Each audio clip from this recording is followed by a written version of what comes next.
মধ্যে অবগত হয়েছেন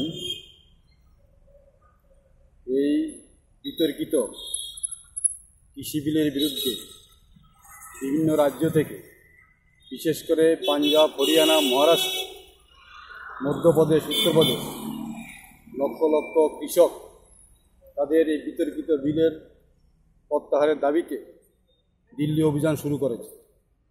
এবং আমরা লক্ষ্য করেছি এই অভিযানকে সফল করার জন্য, কৃষকের দাবি দাওয়া আদায় করার জন্য বিভিন্ন রাজনৈতিক দল এবং বিভিন্ন সংগঠন এদের এই আন্দোলনকে সমর্থন করেছে।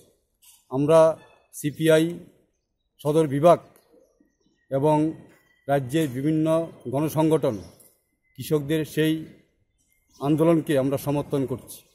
সমর্থন করেই আজকে আমরা এখানে আপনাদের সামনে প্রতিবাদে কৃষকদের উপর যে অত্যাচার হচ্ছে দিল্লিতে, ওদের থাকা খাওয়ার জন্য বিশেষ ব্যবস্থা দিল্লি সরকার বা কেন্দ্রীয় সরকার করেনি।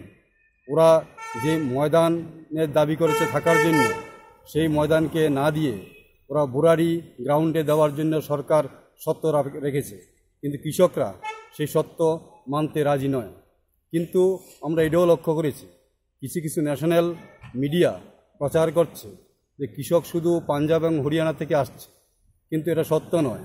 আমরা দেখেছি বিভিন্ন রাজ্য থেকে, গুজরাট, হরিয়ানা, মধ্যপ্রদেশ, মহারাষ্ট্র এবং পাঞ্জাব থেকে, আরও বিভিন্ন রাজ্য থেকে, পশ্চিমবঙ্গ থেকে কৃষকরা, লক্ষ লক্ষ কৃষকরা সেই বিতর্কিত কৃষি বিলের বিরুদ্ধে, কৃষি বিল প্রত্যাহারের দাবিতে তারা আন্দোলনে সামিল হয়েছে।